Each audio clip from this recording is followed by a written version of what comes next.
December 1944. A German interrogation post somewhere behind the lines in the Ardennes. A lieutenant named Hans Brandt sat across a wooden table from a stack of captured documents and tried, for the third time that week, to understand something that had nothing to do with tactics, troop strength, or unit identification. The documents were letters. American soldiers' mail, recovered from a column ambushed 2 days earlier, taken because German intelligence doctrine required that all captured paper be screened for useful information, unit designations, troop movements, morale indicators, anything that might tell you something about the men on the other side of the line. Most of what Brandt found was exactly what he expected: complaints about the cold, requests for socks, a sergeant asking his wife to send cigarettes. Routine, human, unremarkable. But there was a pattern underneath the routine that Brandt could not stop noticing, and it bothered him more than any tactical detail could have. The Americans he was reading about, men whose units had taken brutal casualties in the fighting around Saint-Vite, men who, by every account, should have been approaching the breaking point, wrote home in a tone Brandt did not recognize from any German soldier's letters he had ever screened. They were tired. Some were frightened, openly, in writing, without shame. But they were not broken. And running through nearly every letter, regardless of unit, regardless of how bad the fighting had been, was the same recurring detail: a reference to mail. Got your letter from the 12th. Read it 4 times. Tell Mom I'm fine. Send more when you can. Mail call is the only good part of the day. Brandt set the letters down and made a note in his report that his superiors would later find almost embarrassing in its candor. He wrote that the American Army appeared to have built some kind of systematic morale apparatus connected to mail delivery, and that its psychological effect on frontline troops seemed to exceed anything achieved by German propaganda directed at German soldiers. He was not wrong. He had simply stumbled, without realizing it, onto one of the most quietly sophisticated logistics operations the United States built during the entire war. Hold that thought. Because what Hans Brandt was reading in those captured letters was not sentiment. It was infrastructure. And to understand why it worked, you need to understand a decision the American military made in 1941, before a single American soldier had fired a shot. The decision that loneliness was a logistics problem, and logistics problems could be solved. The United States Army in 1941 had a name for the thing that destroys soldiers faster than bullets. They did not call it fear.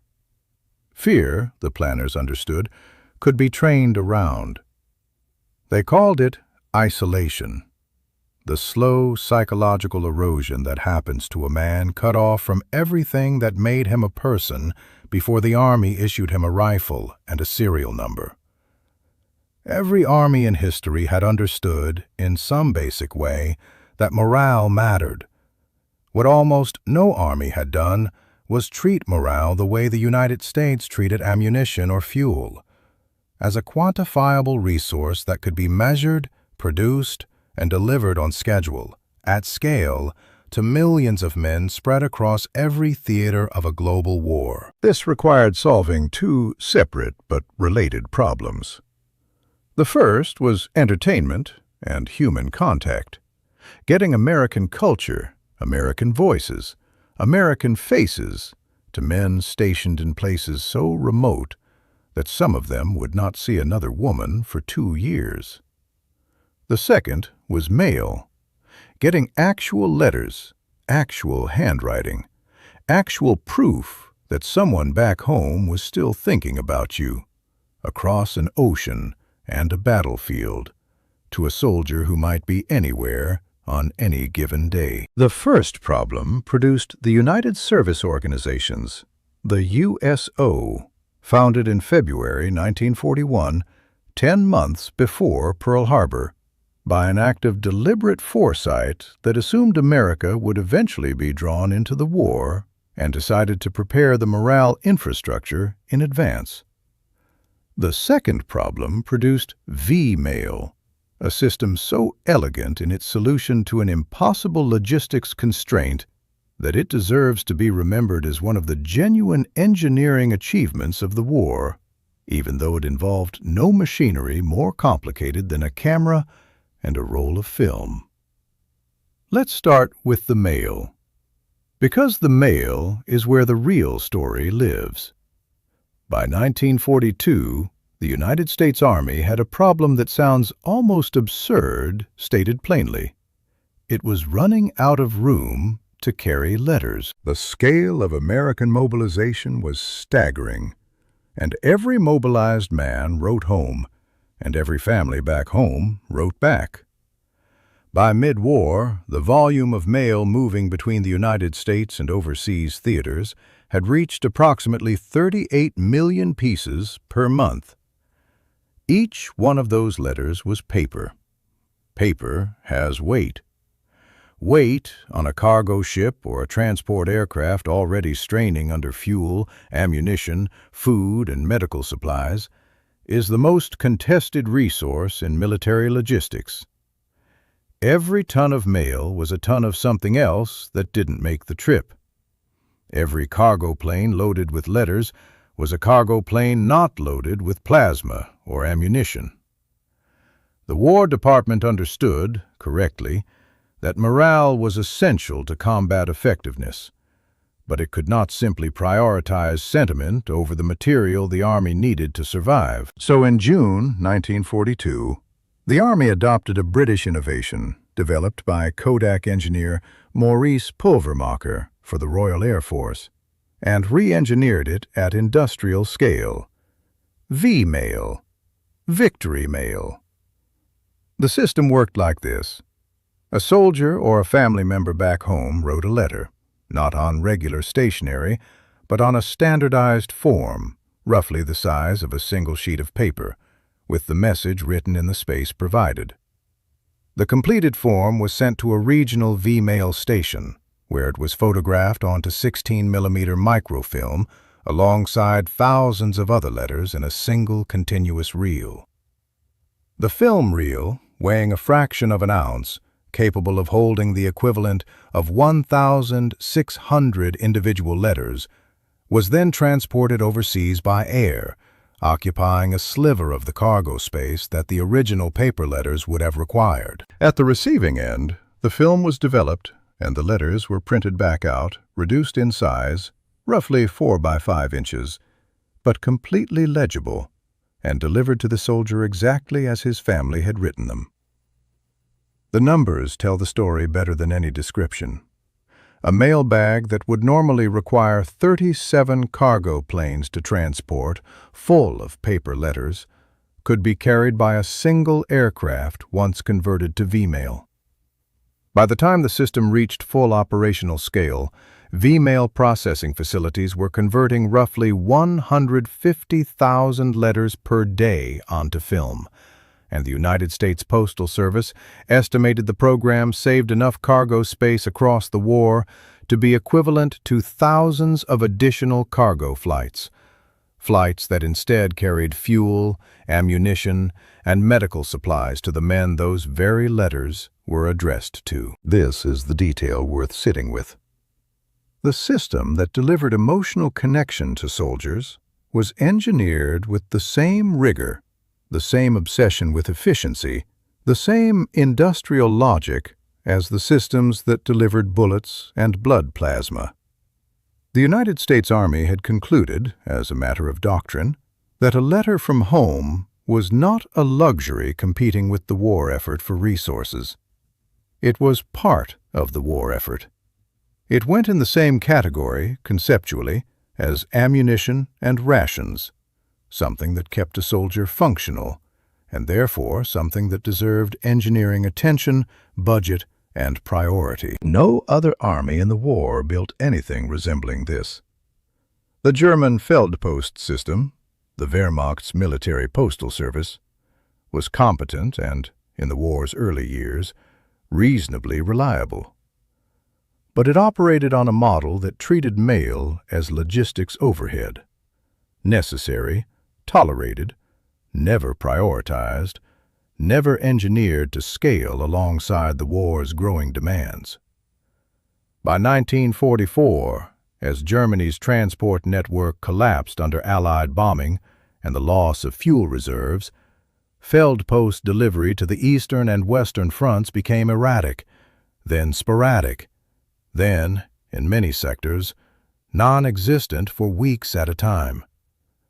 German soldiers in the last years of the war frequently went months without word from home and had no system, no Kodak engineer, no industrial alternative standing ready to solve the problem, because the problem had never been defined as one worth solving at that level. The second half of this story, the half that explains why Hans Brandt found American soldiers psychologically intact under conditions that should have broken them, is the United Service Organizations. The USO was not a military unit. It was a private, non-profit, chartered by Franklin Roosevelt's administration, but staffed and funded largely through civilian donation, combining 6 existing service organizations: the YMCA, the YWCA, the Salvation Army, the National Catholic Community Service, the National Travelers Aid Association, and the Jewish Welfare Board, into a single, coordinated body whose mission was deceptively simple: bring a piece of home to wherever American servicemen were stationed. In practice, this meant clubs. By 1944, the USO operated more than 3,000 locations worldwide, in cities, in remote Pacific Island bases, in transit camps, anywhere American troops gathered in numbers large enough to justify a presence. These were not glamorous facilities. Most were converted buildings: a church basement, a requisitioned hotel, a Quonset hut on a coral atoll, staffed by volunteers, mostly women, who served coffee, organized dances, wrote letters for soldiers who couldn't write themselves, and simply listened. The famous element, the USO show, the celebrity performances, Bob Hope's Christmas tours that would eventually become legendary, was the visible tip of an operation whose real substance was unglamorous and constant. For every Bob Hope show performed for thousands of cheering troops at a forward airbase, there were 10,000 evenings at a local USO club where a homesick 19-year-old simply sat and talked to a volunteer who reminded him for an hour of his mother, his sister, the diner back home. The doctrine behind this, and it was doctrine, debated and funded at the highest levels of military and civilian planning, was that a soldier's psychological endurance was not a fixed personal trait. It was a resource that depleted under stress and could be replenished, the same way a body depletes calories and needs to be refed. The American military, drawing on emerging psychiatric research from the First World War about what was then called shell shock, had concluded that combat exhaustion was not a character failure, it was attrition. And attrition could be slowed, managed, and partially reversed if a soldier had periodic access to something that reconnected him, even briefly, to a version of life that wasn't war. The Germans had no equivalent doctrine, and this was not an oversight. It was philosophical. German military culture, shaped by a tradition stretching back through Prussian military education, treated psychological resilience as a function of character, discipline, and ideological conviction, something instilled through training and reinforced through unit cohesion and belief in the cause, not something requiring external infrastructure to sustain. The idea of a private, non-profit organization, funded by civilian donations, dedicated entirely to managing soldiers' emotional well-being through coffee, dances, and conversation, would have struck most German officers as faintly absurd, a misallocation of resources toward a problem that a properly disciplined soldier should not have. This was not a moral failing on the part of individual German soldiers. It was a doctrinal blind spot at the level of the entire military culture, the same blind spot, in a different uniform, that led German medical doctrine to treat battlefield wounds as inevitable damage to be managed, rather than injuries to be aggressively prevented and treated. A pattern repeats across every comparison this channel has made between these two militaries. The Americans kept finding problems that German doctrine considered unsolvable, and building systems to solve them anyway, because American military culture did not treat the human cost of war as something to simply be endured. The place where this distinction became starkest, where the gap between American morale logistics and German morale doctrine produced a measurable, recorded difference in fighting capacity, was the Battle of the Bulge. In December 1944, in the worst winter weather Western Europe had seen in decades, American soldiers in the Ardennes were fighting under conditions that, by any standard military psychology model of the era, should have produced catastrophic rates of combat exhaustion and breakdown. Trench foot, frostbite, sleep deprivation measured in days rather than hours, artillery barrages that lasted without pause, the psychological shock of being surrounded and cut off from supply in several sectors. The 101st Airborne at Bastogne was encircled, undersupplied, and fighting in temperatures that dropped below 0 Fahrenheit at night. Army psychiatric reports from the period, declassified and studied extensively by military historians in the decades since, show something that surprised even the officers compiling them at the time. Combat exhaustion casualty rates during the Bulge, while significant, were lower than models predicted given the severity of conditions. Multiple after-action assessments pointed to the same contributing factor. Even in the worst sectors, mail delivery and unit rotation through rear area rest facilities the USO had built, staffed, and supplied, continued in some form almost throughout the battle, even when ammunition and fuel deliveries were disrupted by the same weather and the same German offensive. This was not an accident of priority. It reflected a doctrinal decision made years earlier in planning rooms far from any battlefield, that morale support was not the last thing to be funded when resources were scarce. It was treated as essential infrastructure, the same category as ammunition resupply, precisely because military psychiatrists and planners had concluded, based on First World War data and ongoing research, that a unit's combat effectiveness depended as much on its men's psychological reserves as on their physical supplies. German forces during the same battle had no equivalent system functioning at any meaningful scale. Feldpost delivery to forward units during the Ardennes offensive was almost non-existent, both because of the speed and chaos of the German advance, and because, even when the army was advancing rather than retreating, the infrastructure to prioritize mail delivery under combat conditions simply did not exist at the scale the Americans had built. German soldiers captured during and after the battle frequently told interrogators they had received no mail in weeks, sometimes months, and had no organized recreational or psychological support structure behind the lines comparable to what they observed, with evident confusion, among captured American materials and prisoners. Hans Brandt's note about American mail was, in this sense, a small fragment of a much larger pattern that German intelligence kept encountering and never quite knew how to categorize, because it did not fit into any framework for understanding military strength that German doctrine had developed. It was not a weapon. It produced no casualties. It could not be countered by armor or artillery.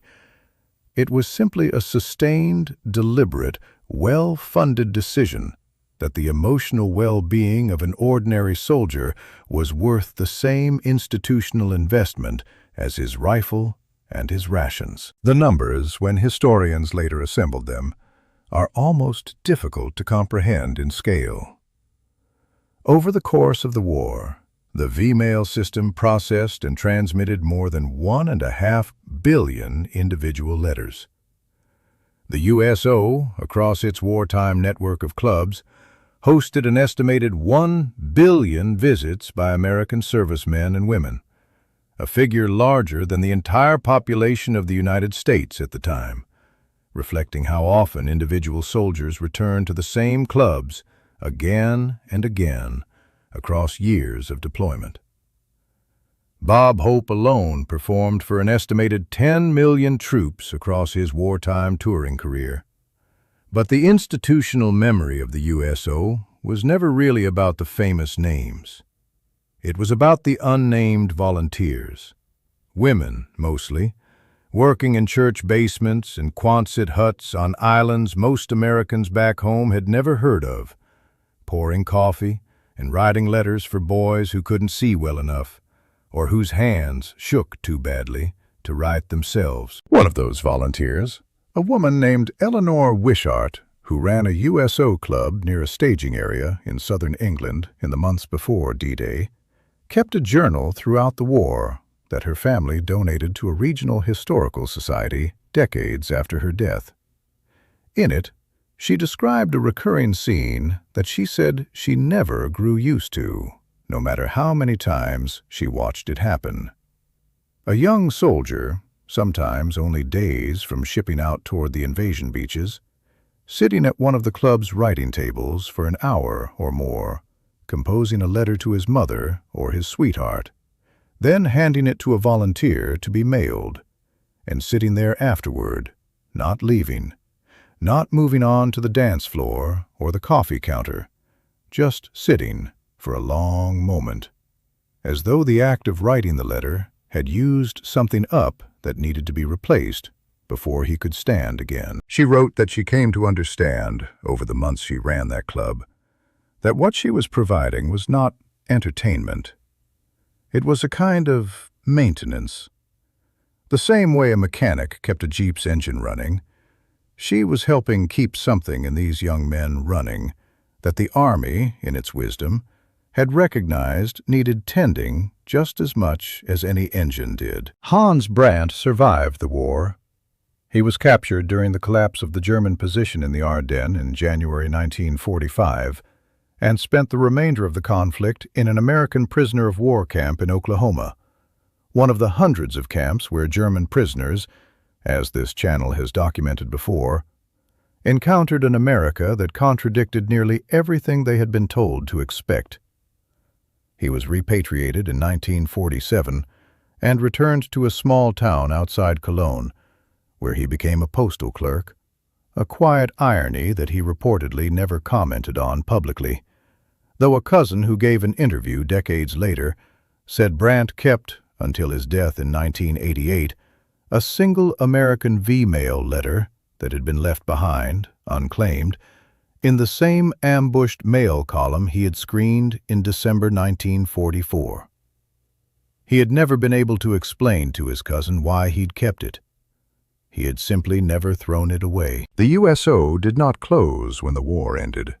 It is, in fact, still operating today, at military installations, in airports, anywhere American service members are stationed or in transit, run on the same founding premise established in February 1941, that the distance between a soldier and home is a problem that can and should be actively managed, not simply endured.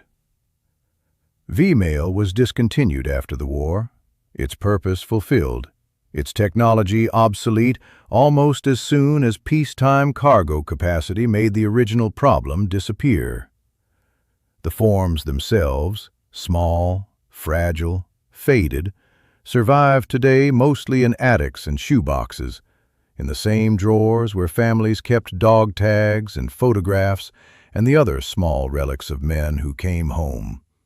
And the smaller number of relics, belonging to men who did not. Read enough of them in the archives that have preserved them, and the pattern Hans Brandt noticed in December 1944 becomes impossible to miss. They are not dramatic letters. They rarely mention the war directly. They ask about the weather back home. They ask if the dog is doing all right.